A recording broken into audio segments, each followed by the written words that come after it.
Kejaksaan Tinggi Sumatera Selatan menetapkan mantan Direktur Jenderal Perkeretaapian Kementerian Perhubungan sebagai tersangka dugaan korupsi pembangunan prasarana LRT Sumsel. Harga cabai di Palembang, Sumatera Selatan kembali melonjak dalam sepekan terakhir. Skuad Sriwijaya FC banyak diperkuat pemain muda potensial untuk Championship musim ini.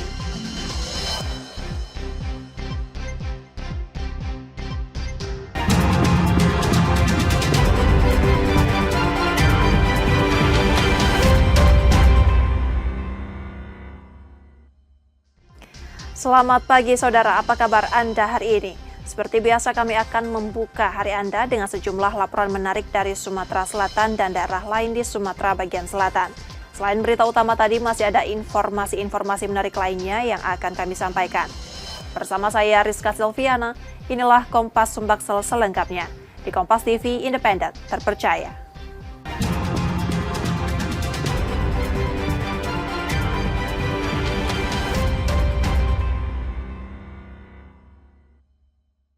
Kejaksaan Tinggi Sumatera Selatan menetapkan mantan Direktur Jenderal Perkeretaapian Kementerian Perhubungan sebagai tersangka dugaan korupsi pembangunan prasarana LRT Sumsel. Kasus ini diduga merugikan negara hingga 74 miliar rupiah. Setelah menjalani pemeriksaan, mantan Direktur Jenderal Perkeretaapian Kementerian Perhubungan periode Mei 2016 hingga Juli 2017, PB ditetapkan sebagai tersangka oleh penyidik Pitsus Kejati Sumsel. Ia diduga terlibat korupsi pembangunan prasarana kereta api ringan Sumsel tahun anggaran 2016-2020 yang menyebabkan kerugian negara mencapai 74 miliar rupiah. Modusnya PB meminta PT Waskita Karya menunjuk PT Perencana Jaya sebagai vendor meski perusahaan tersebut tidak melaksanakan proyek. Selain itu, tersangka juga menerima sejumlah dana dari 3 petinggi PT Waskita Karya yang kini sudah berstatus terpidana.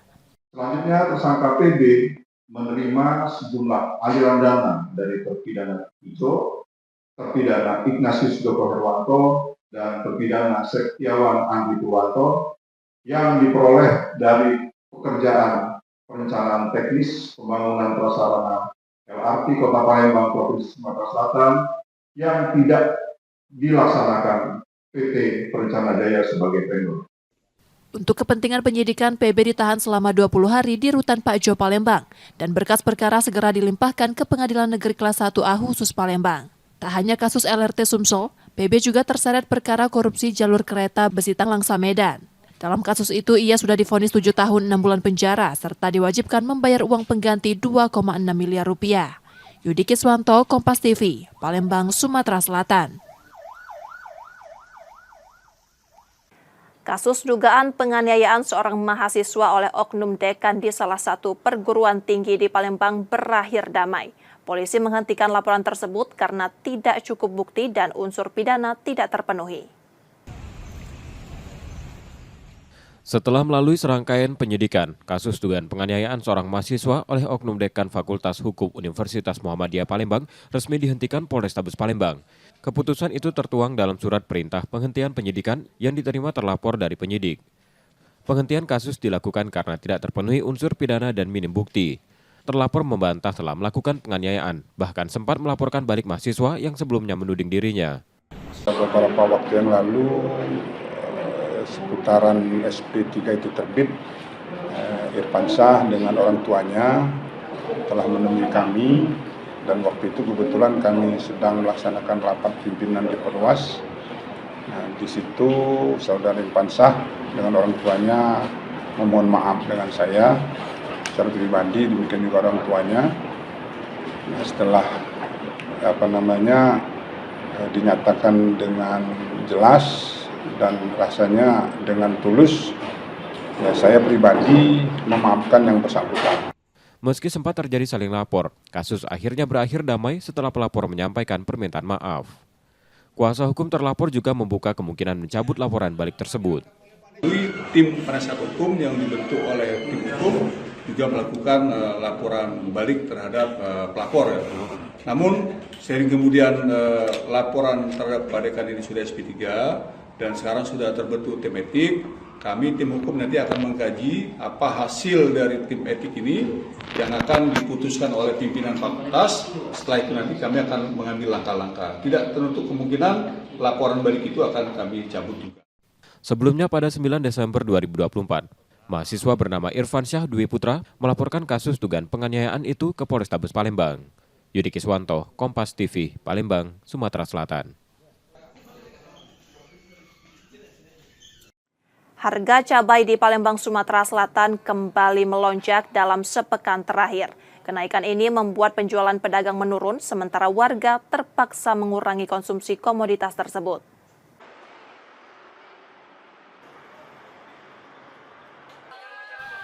Sudah sepekan terakhir harga cabai di Palembang kembali naik. Di Pasar Kilometer 5, cabai merah kini tembus Rp50.000 per kilogram, naik dari sebelumnya Rp28.000. Cabai rawit besar turut melonjak menjadi Rp32.000 dari Rp20.000, disusul cabai rawit kecil yang mencapai Rp60.000 per kilogram dari Rp30.000. Pedagang menyebut kenaikan harga dipicu stok yang mulai berkurang dari agen. Kondisi ini berdampak pada penjualan yang merosot tajam. Jika biasanya mereka bisa menjual lebih dari 10 kg cabai per hari, kini tak sampai 5 kg. Kekhawatiran pun muncul karena cabai beresiko membusuk dan menambah kerugian. Habis sekarang melonjak naik lagi cabainya. Ini cabai apa aja yang naik? Cabai cabai lah, cabai rawit, mereka 2.000. Naiknya kalau naik sekarang sudah dari hari Minggu, hari Sabtu Minggu lah. Oh, sudah sepekan ya, Bu ya? Stok cabainya sendiri dari agen memang berkurang kah? Atau memang berkurang ya, Bu ya? Warga pun ikut tertekan. Banyak rumah tangga terpaksa mengurangi konsumsi cabai dan membeli dalam hitungan ons agar tetap bisa memenuhi kebutuhan lain di tengah harga pangan yang serba mahal. Bagi mereka, kenaikan harga saat ini terasa tidak sebanding dengan penghasilan yang diterima. Ya keberatan ya. Soalnya pendapatan kita kan nggak menentu. Oh, jadi nggak seimbang Nggak pendapatan seimbang dengan pengeluaran. Oh, okay. Untuk harga cabai sekarang ini kan sudah melonjak naik lagi nih, Bu ya. Ini 6.000 sokan. ya, ini gimana nih, Bu? Apa mengurangi pembelian atau seperti apa? Ya secukupnya kita penggunaan. Jadi mengurangi konsumsi. Biasanya ya? beli seperempat minimal. Ini 1 on. 1 on. Jadi perharinya ngurangin ya. Pedagang dan warga berharap adanya upaya stabilisasi harga kebutuhan, terutama cabai yang kerap berfluktuasi tajam. Reski Oktora, Muklas Diferensial, Kompas TV, Palembang, Sumatera Selatan. Saudara, seorang petugas keamanan bersama ayahnya menjadi korban penganiayaan setelah menegur sekelompok warga yang bermain layangan di area salah satu perumahan. Akibat insiden itu, ayah dan anak menderita luka serius.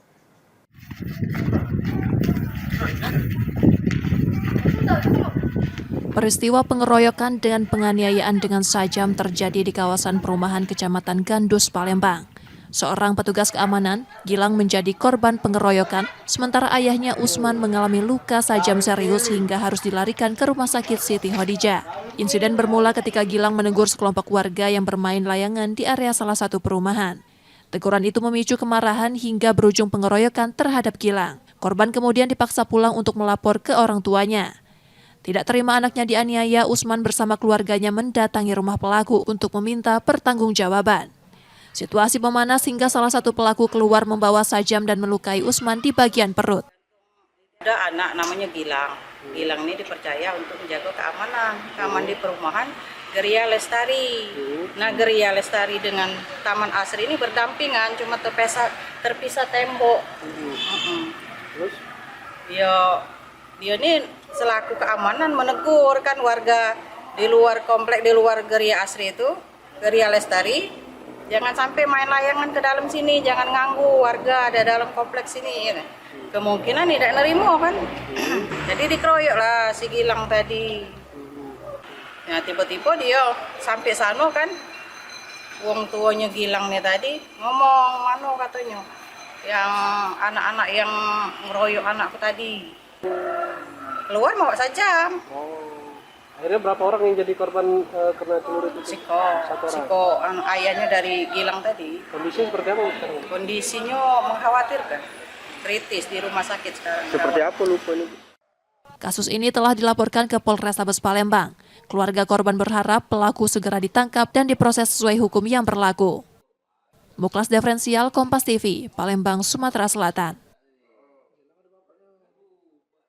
Keluarga dari ayah dan anak yang mengalami penganiayaan melaporkan insiden yang dialaminya ke Polrestabes Palembang.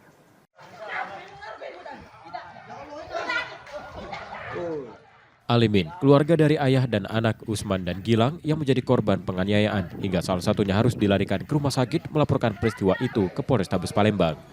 Peristiwa yang terjadi pada Minggu 7 September 2025 lalu itu dipicu teguran korban pada sekelompok warga yang bermain layangan di salah satu komplek perumahan di Kecamatan Gandus, Palembang. Terus ada anak-anak main ke perumahan itu, ditegur oleh adik itu, terus dikeroyok. Ada berapa yang ngoyok, Kak? 3 atau 4. Ada berapa, Kak? 3-4 lah kira. Ya, 3-4. Awak jatuh dah, Kak? Hah? Awak jatuh dah? Mau jatuh satu kan? Awalnya adik. Awal adik. Terus? Begitu bapak Bila bapak datang, balik ke rumah, ada jatuh. Jatuh apa yang bawa, Pak? Hah? Jatuh apa yang bawa? Tajam jenis apa? Ya bisa betul. Apa yang luka? Kok adik aku tuh di sini. Ini Saat ini dalam keadaan apa adik itu? di rumah sakit. Lagi di rumah sakit perawatan, ya? Iya. Untuk pelaku dewek, Kak? Aku tidak ketahui, tidak berlari. Laporan korban telah diterima petugas SPKT Polrestabes Palembang dan pelaku yang sudah diketahui identitasnya kini dalam pengejaran polisi. Yudi Kiswanto, Kompas TV, Palembang, Sumatera Selatan. Setelah jeda, saudara, kami masih akan kembali dengan informasi dan sorotan menarik lainnya. Tetaplah bersama kami di Kompas Sumbaksel.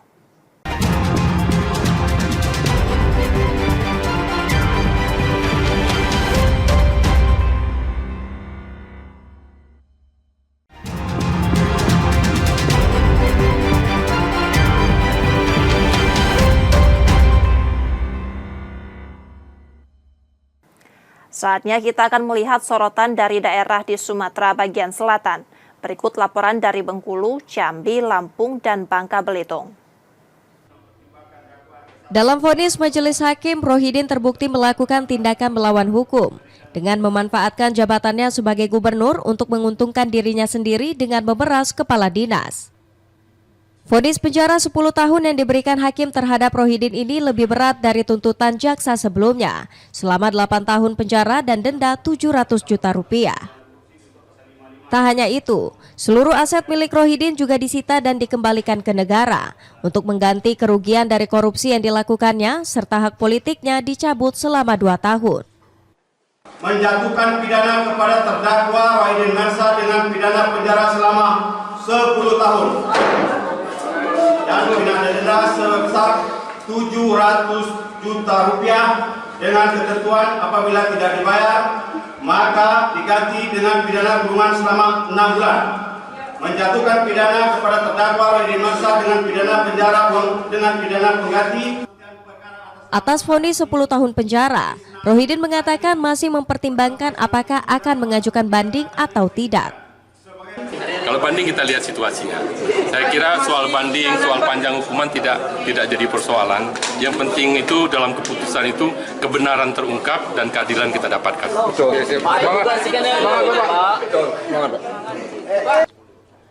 Selain Rohidin Mersa, mantan Sekda Isnan Fajri juga divonis 7 tahun penjara dan denda 500 juta rupiah.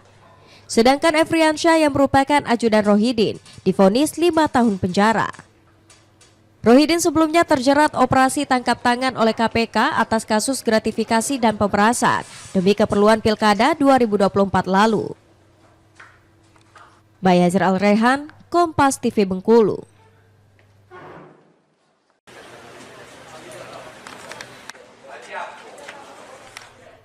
Warung bakso di kawasan Pantai Panjang menjadi target penggerebekan petugas gabungan. Benar saja, dari lokasi ini petugas mendapati aktivitas penjualan minuman keras berbagai merek dan minuman tuak. Petugas lalu menyita minuman keras tersebut dan menjaring pengunjung untuk diperiksa.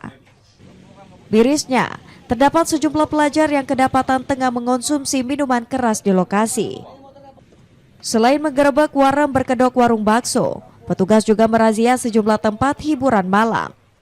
Itu hasil informasi dari teman-teman Satpol PP bahwasannya sebenarnya di pinggiran pantai itu sudah dilakukan himbauan. Maka tadi kita datang ke sana pas kebetulan lagi patroli.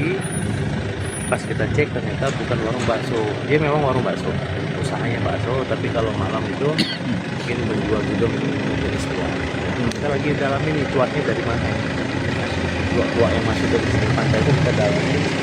Ini nanti kita bisa lakukan tindakan. Masih juga di sini ada jenis botol-botolan. Razia ini digelar sebagai langkah pencegahan, mengingat tindak kriminal jalanan seperti begal belakangan marak terjadi di Kota Bengkulu, terutama pada malam hari.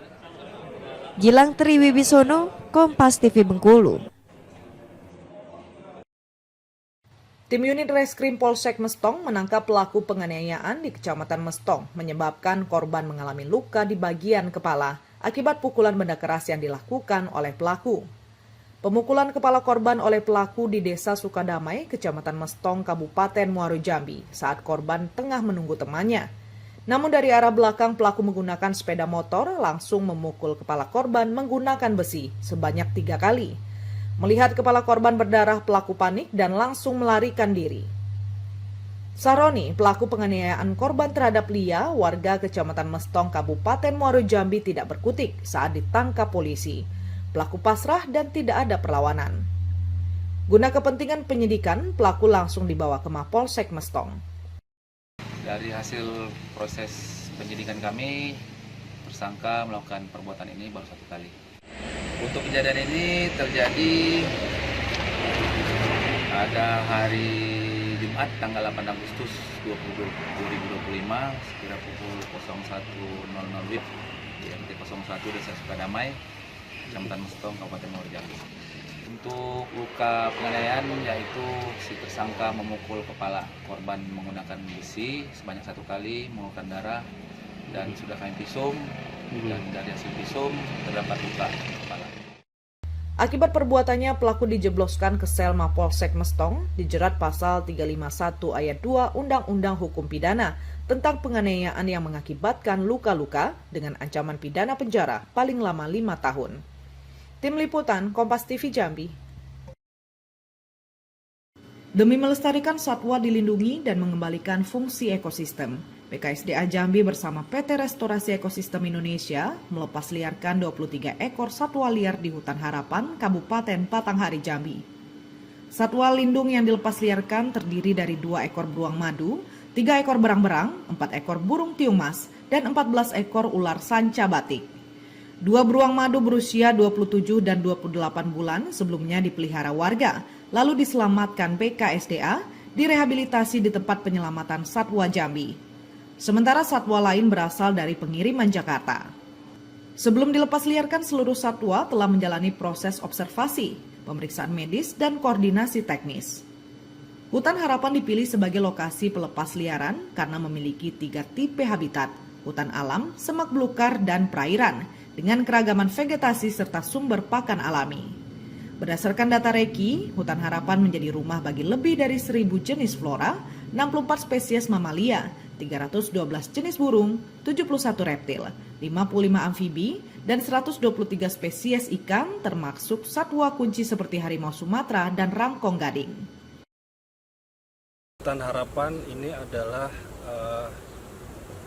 dikelola oleh PT Reki, ini konsesi tetapi dengan mekanisme restorasi ekosistem dan secara habitat memenuhi syarat untuk dilepas liarkan satwa-satwa ini. Jadi sekaligus ini juga untuk mengembalikan atau menambah keanekaragaman hayati yang ada di Hutan Harapan PT Reki.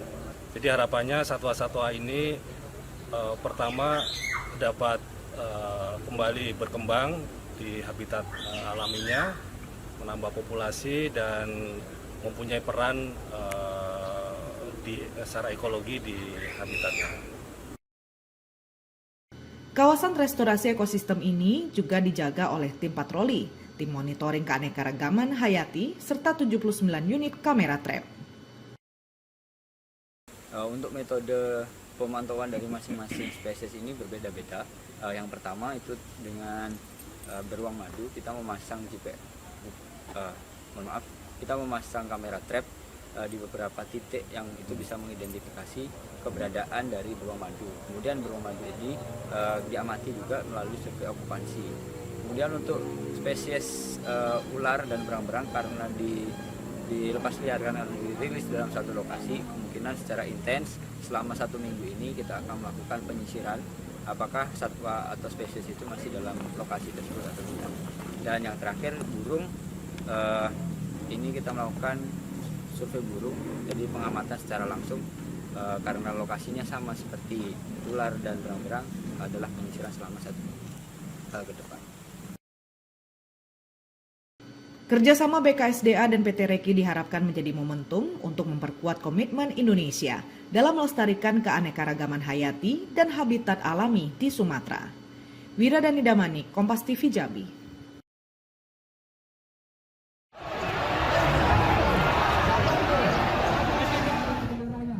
Ribuan massa aksi yang tergabung dalam Aliansi Lampung Melawan menggeruduk kantor DPRD Provinsi Lampung dalam unjuk rasa menyampaikan aspirasi tuntutan kepada pemerintah. Dalam aksi kali ini, mahasiswa membawa 10 tuntutan, diantaranya mendesak pengesahan Undang-Undang Perampasan Aset, potong tunjangan dan gaji DPR, tingkatkan kualitas gaji dosen dan guru, memerintahkan Presiden Prabowo memecat menteri-menteri yang problematik. Sementara tuntutan lainnya yakni meminta Presiden menekan ketua partai yang menduduki jabatan di eksekutif maupun legislatif untuk diberhentikan atau direstrukturisasi dan adili pelaku pembunuhan Afan Kurniawan. Massa aksi juga meminta adanya evaluasi kinerja Polda Lampung, menolak rancangan Kitab Undang-Undang Hukum Pidana yang merugikan rakyat, menolak efisiensi terhadap sektor pendidikan dan kesehatan, hingga berhenti menggunakan pajak untuk menindas rakyat.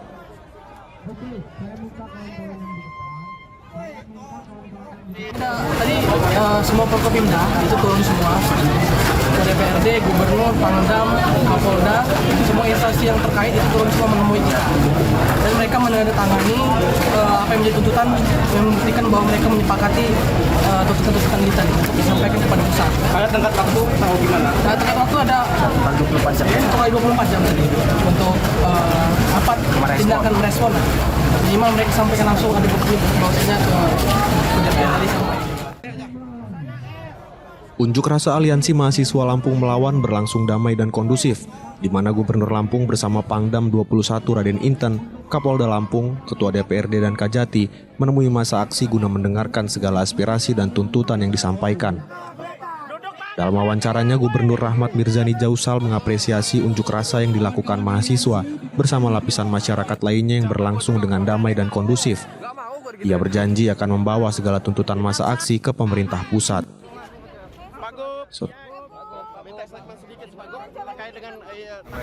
Maka sesuai dengan amanat konstitusi, tentu kami pemerintah dan Provinsi Lampung harus menjaga, melindungi hak-hak mereka untuk bersuara. Dan alhamdulillah juga seluruh aspirasi mereka kita terima dan akan kami segera diteruskan kepada pemerintah pusat, yang mana memang wilayah pemerintah pusat. Dan tadi juga ada hadir perwakilan dari anggota Ketua DPR dan perwakilan fraksi lengkap semua tadi ikut juga mendampingi menemui mahasiswa.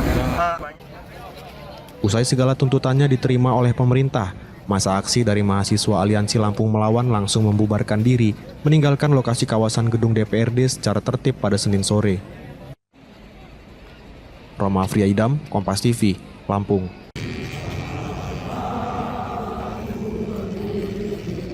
Ratusan driver ojek online di Kota Pangkal Pinang melakukan aksi 1000 lilin di Tugu 0 km Pangkal Pinang. Aksi ini sebagai bentuk solidaritas dan kemanusiaan untuk mengenang seorang driver ojol, Afan Kurniawan, yang meninggal dunia setelah terlindas mobil rantis Brimob saat demonstrasi sedang berlangsung di gedung DPR RI pada Kamis lalu. Dalam aksi damai tersebut, para driver ojol membacakan surat pernyataan dengan beberapa poin tuntutan dengan dihadiri langsung oleh Kapolda Bangka Belitung. Mereka meminta agar pelaku diproses hukum secara transparan.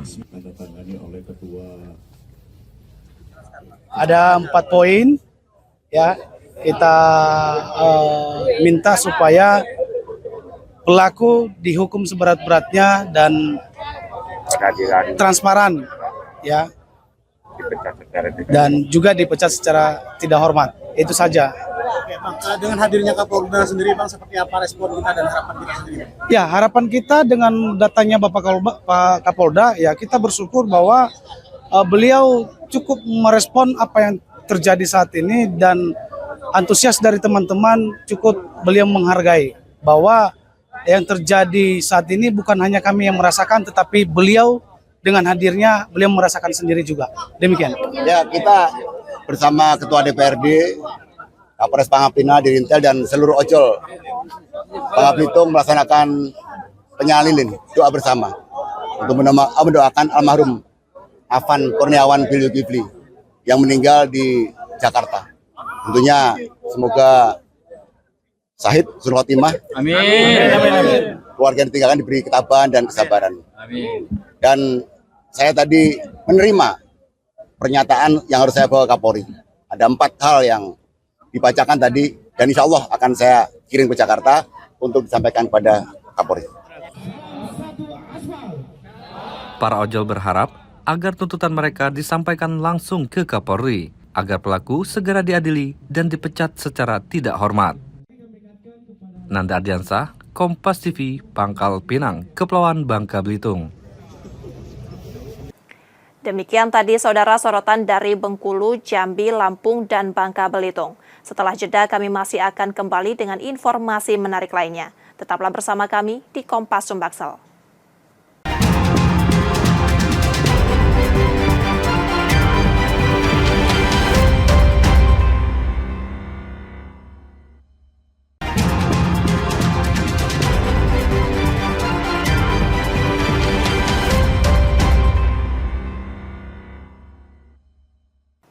Rizka Silviana masih menemani Anda di Kompas Sumbaksel, saudara.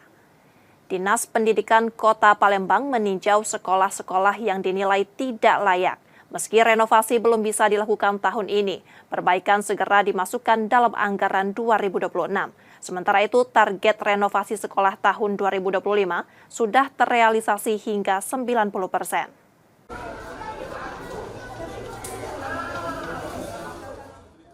Menanggapi laporan masyarakat, Dinas Pendidikan Kota Palembang meninjau kondisi Sekolah Dasar Negeri 89 Palembang di Jalan Ayani, Lorong Manggis, Silabiranti, Cakabaring.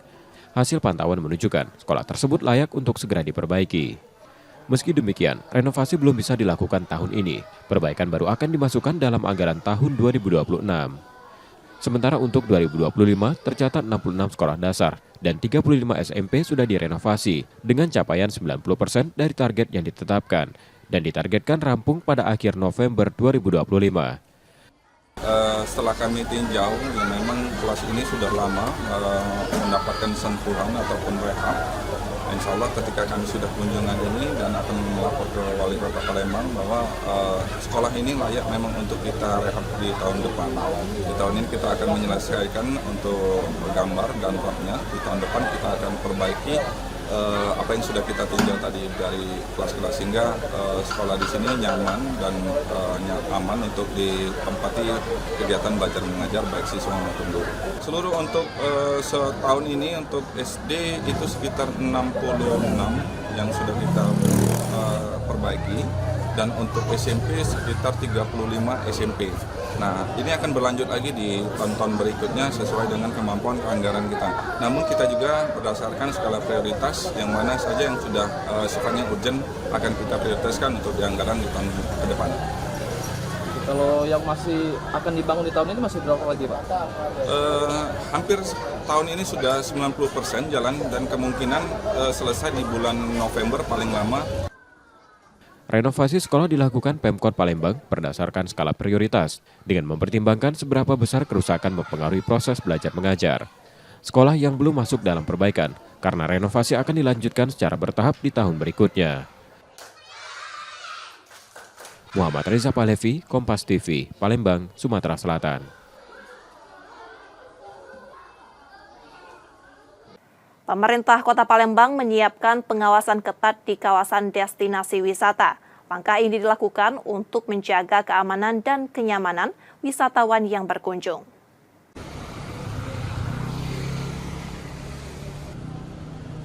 Viralnya keluhan masyarakat soal praktik penyewaan kursi di kawasan Kabang Iwa dan aksi pemaksaan pengamen di Jembatan Ampera mendapat perhatian serius pemerintah Kota Palembang.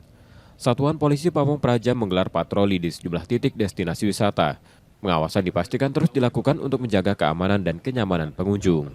Ini juga semalam kami sudah mengambil tindakan ini karena Pak Wali sangat cepat mengambil merespon apapun yang ada dikeluhkan oleh masyarakat.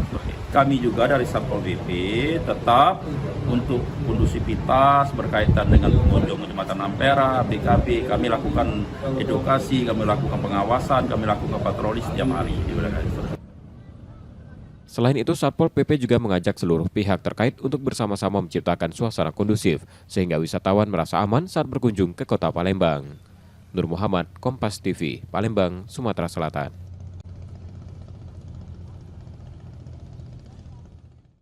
Museum Sultan Mahmud Badarudin II tetap menjadi magnet wisata di Palembang. Setiap bulan ribuan pengunjung dari wisatawan datang menelusuri jejak sejarah yang terjaga.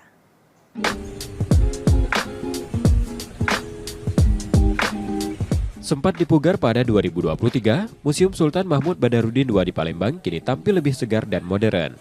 Sentuhan pembaruan termasuk pemanfaatan fitur digital membuatnya semakin dilirik wisatawan baik lokal maupun mancanegara.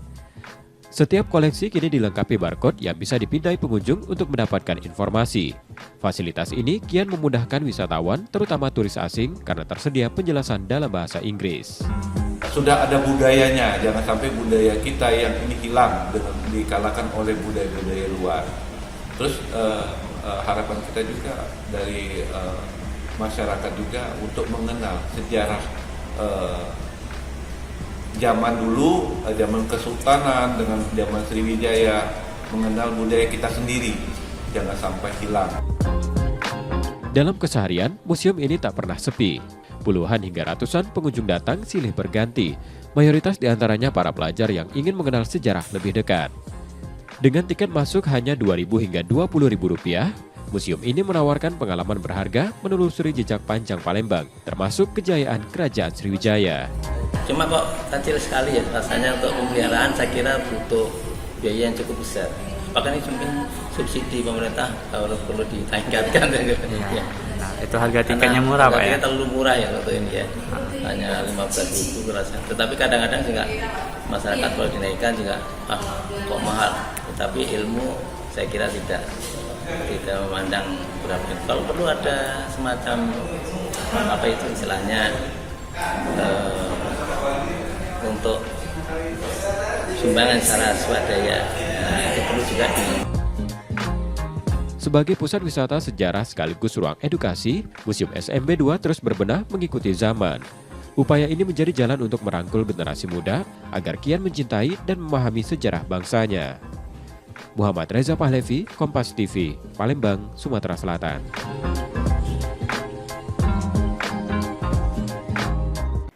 Untuk Championship 2025-2026, Sriwijaya FC tampil dengan wajah baru. Skuad Laskar Wongkito kini banyak diperkuat pemain muda potensial yang siap menunjukkan kemampuan mereka.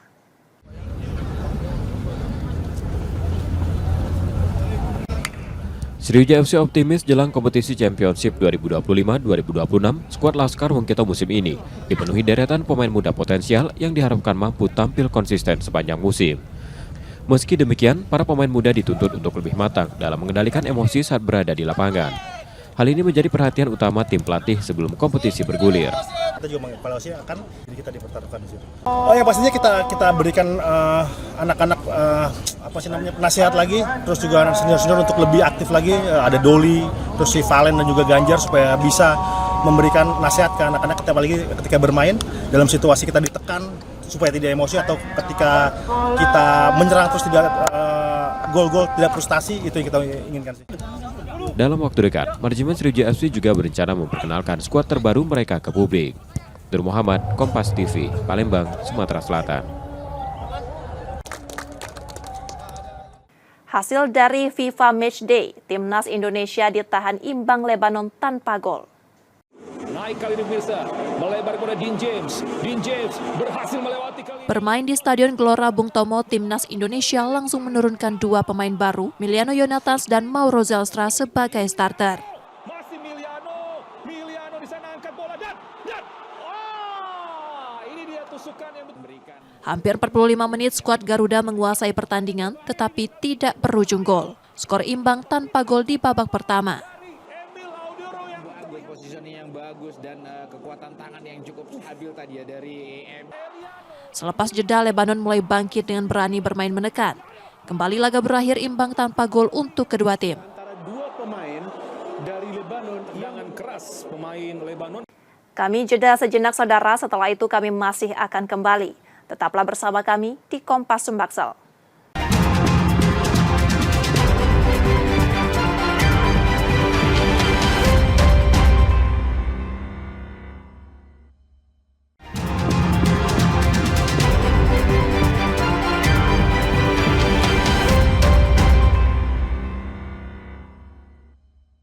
Terima kasih saudara Anda masih menyaksikan Kompas Sumbaksel. Jika Anda tidak sempat menyaksikan sorotan utama kami, berikut laporan utama Kompas Sumbaksel hari ini. Setelah menjalani pemeriksaan, mantan Direktur Jenderal Perkeretaapian Kementerian Perhubungan periode Mei 2016 hingga Juli 2017, PB ditetapkan sebagai tersangka oleh penyidik Pitsus Kejati Sumsel. Ia diduga terlibat korupsi pembangunan prasarana kereta api ringan Sumsel tahun anggaran 2016-2020 yang menyebabkan kerugian negara mencapai 74 miliar rupiah. Modusnya PB meminta PT Waskita Karya menunjuk PT Perencana Jaya sebagai vendor meski perusahaan tersebut tidak melaksanakan proyek. Selain itu, tersangka juga menerima sejumlah dana dari 3 petinggi PT Waskita Karya yang kini sudah berstatus terpidana. Selanjutnya, tersangka PB menerima sejumlah aliran dana dari terpidana Ijo, terpidana Ignatius Joko Herwanto, dan terpidana Sektiawan Andi Purwanto yang diperoleh dari pekerjaan perencanaan teknis pembangunan prasarana LRT Kota Palembang Provinsi Sumatera Selatan yang tidak dilaksanakan PT Perencana Jaya sebagai vendor. Untuk kepentingan penyidikan, PB ditahan selama 20 hari di Rutan Pak Jo Palembang dan berkas perkara segera dilimpahkan ke Pengadilan Negeri Kelas 1A Khusus Palembang. Tak hanya kasus LRT Sumsel, PB juga terseret perkara korupsi jalur kereta Besitang Langsa Medan. Dalam kasus itu, ia sudah divonis 7 tahun 6 bulan penjara serta diwajibkan membayar uang pengganti 2,6 miliar rupiah. Yudi Kiswanto, Kompas TV, Palembang, Sumatera Selatan.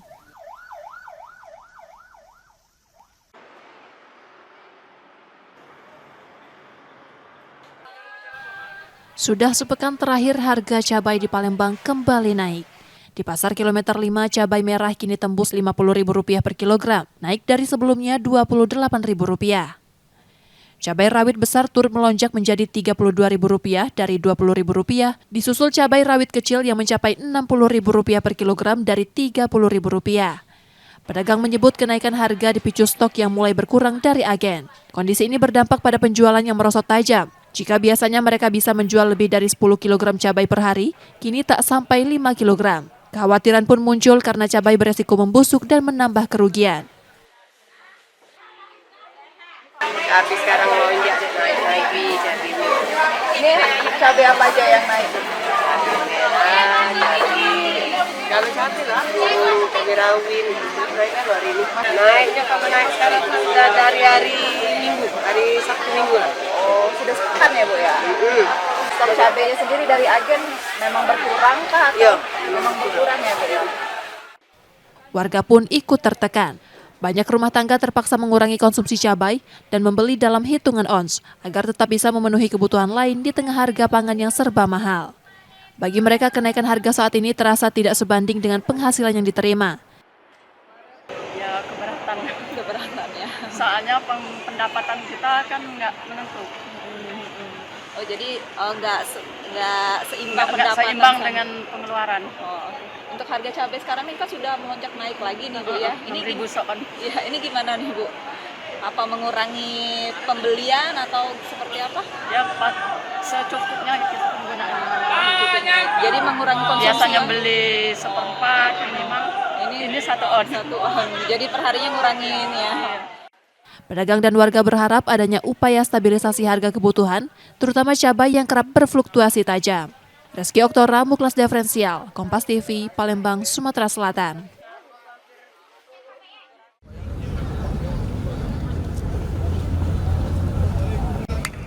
Sriwijaya FC optimis jelang kompetisi Championship 2025-2026, skuad Laskar Wongkito musim ini dipenuhi deretan pemain muda potensial yang diharapkan mampu tampil konsisten sepanjang musim. Meski demikian, para pemain muda dituntut untuk lebih matang dalam mengendalikan emosi saat berada di lapangan. Hal ini menjadi perhatian utama tim pelatih sebelum kompetisi bergulir. Kita juga mengevaluasi akan jadi kita dipertaruhkan di situ. Oh ya pastinya kita berikan anak-anak nasihat lagi, terus juga senior-senior untuk lebih aktif lagi. Ada Doli, terus si Valen dan juga Ganjar supaya bisa memberikan nasihat ke anak-anak kita, apalagi ketika bermain dalam situasi kita ditekan supaya tidak emosi, atau ketika kita menyerang terus tidak gol-gol tidak frustasi, itu yang kita inginkan sih. Dalam waktu dekat, manajemen Sriwijaya FC juga berencana memperkenalkan skuad terbaru mereka ke publik. Nur Muhammad, Kompas TV, Palembang, Sumatera Selatan. Informasi tadi saudara menjadi akhir dari Kompas Sumbaksel hari ini. Tetap saksikan konten lokal di Kompas TV setiap hari mulai pukul 4.30 hingga 7 pagi. Saudara, media adalah pilar yang menjaga keseimbangan informasi. Dengan menonton Kompas TV Palembang, Anda membantu memastikan media terus ada, menyajikan berita yang dapat dipercaya. Kembali kami mengingatkan bagi Anda yang ingin berbagi informasi atau kritik dan saran, dapat mengakses media sosial kami di @KompasTV Palembang. Akhirnya saya Rizka Selviana pamit, tetaplah menyaksikan Kompas TV, independen terpercaya. Terima kasih sudah menonton dan sampai jumpa.